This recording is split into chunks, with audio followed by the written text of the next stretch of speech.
मधुरिपोः इत्यस्य विशेषणमपि कुत्रचित् उल्लिखितं वा इति चेत् सत्यं।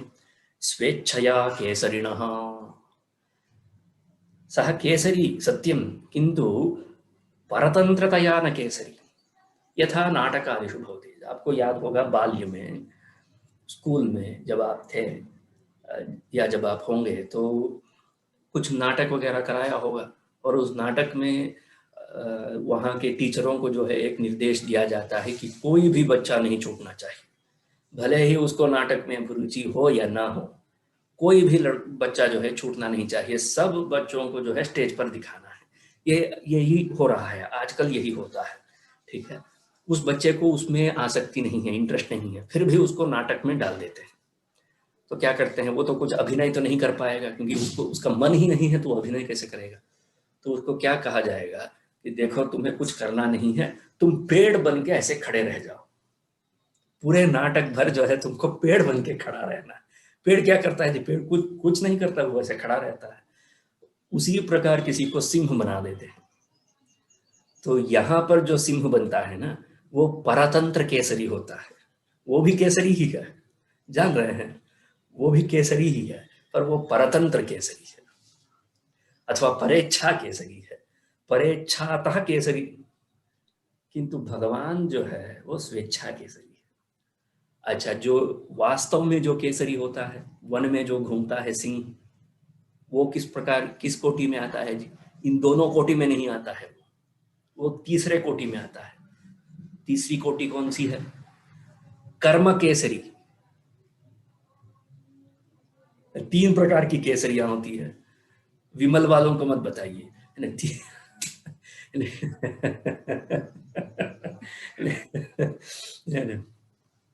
अभी दो दो उंगली दिखा रहा है अजय देवगन, अब आगे जाके 3 उंगली दिखाएगा, हम अगर कह देंगे कि 3 प्रकार की केसरी होती है। तो पहला पहला हंसी मजाक तो होना चाहिए जी। तो पहला केसरी कौन है? एक होता है स्वेच्छा केसरी, और दूसरा होता है परेच्छा केसरी, और तीसरा होता है कर्म केसरी। सिंहस्य सिंहत्व प्राप्त कर्म कारणम, न तो स्वेच्छा। मैं चाहता हूं कि मैं सिंह बन जाऊं तो सिंह बन जाऊंगा, आपके चाहने से क्या होगा? कुछ नहीं होगा। आपके कर्म अगर ऐसा होगा तो आप सिंह बनेंगे, जरूर बनेंगे आप सिंह, अगर आपके कर्म ऐसे होंगे तो एक होता है कर्म केसरी, और दूसरा होता है परेच्छा केसरी यथा नाटकादिषु, और तीसरा होता है स्वेच्छा केसरी। जो भगवान जो है, भगवान ये स्वेच्छा केसरी है। तो यही कह रहे हैं स्वेच्छया केसरिणः।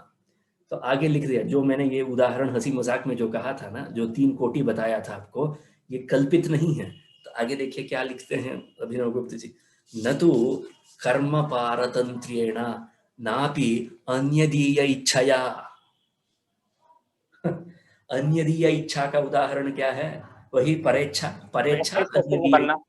परेच्छा परः अन्यः अन्यदीय इच्छा, और कर्म पारतंत्रेण, कर्म के वजह से जो है हम मानव क्यों बने हैं? क्योंकि कर्म के वजह से अच्छे कर्म किए होंगे कभी मानव बन गए। जंतूनाम नरजन्म दुर्लभमतः, आदि शंकराचार्य ने कहा, जंतूनाम नरजन्म दुर्लभम अतः पुंस्त्वं ततो विप्रता, ऐसे कहते जाते हैं, मुक्तिर्नो शतकोटि जन्मसु।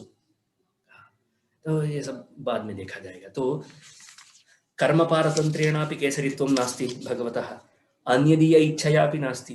किसी ने भी हिरण्यकशिपु का त्रास जो है, क्लेश जो है बहुत था, पूरे जग में व्याप्त था उसका, पूरे विश्व में व्याप्त था उसका, जो आतंक जो है सब जगह व्याप्त था। पर एक भी देवता ने जाकर ये नहीं कहा भगवान से कि आप ऐसे बन जाइए। रामावतार के पहले क्या हुआ? सब देवता लोग भागे, दौड़ कर गए उनके पास, कहे कि देखिए वो दशरथवा जो है वो यज्ञ कर रहा है, पुत्र कामेष्टि यज्ञ कर रहा है बेचारा, उसको संतान नहीं है, आप थोड़ा उसका संतान बन जाइए ना, हम लोग हैं आपके साथ, हम बन जाएंगे, हम भालू बन जाएंगे, ये बन जाएगा, वो बन जाएगा। सब मिली भगत थी इनकी, सब मिलकर जो है भगवान को राम के रूप में अवतरित कर दिया। तो उसका जो है परतंत्र था, भगवान उस समय परतंत्र था, क्योंकि जब वाल्मीकि रामायण में प्रसंग आता है तो स्वयं महाविष्णु भगवान ये कहता है कि अच्छा ठीक है, मुझे क्या करना है ये बताइए। वो तो अनुज है ना, वैसे भी तो महाविष्णु अनुज है, इंद्र का अनुज है वो। तो हाँ और ठीक है बड़े भैया, बताइए क्या किया जाए, आपकी सेवा हम कैसे किए करें। तो उन्होंने कहा आप ऐसे कर दीजिए, ठीक है कर देते हैं। तो यहाँ पर क्या है जी, अन्य दी ये इच्छा है, देवताओं की इच्छा है, देवताओं की इच्छा को पूर्ण करने के लिए भगवान को राम के रूप में अवतरित करना हो पड़ा। इसी प्रकार हर किसी अवतार में देवताओं के अनुमोदन से ही जो है वो उस अवतार को प्राप्त किया था।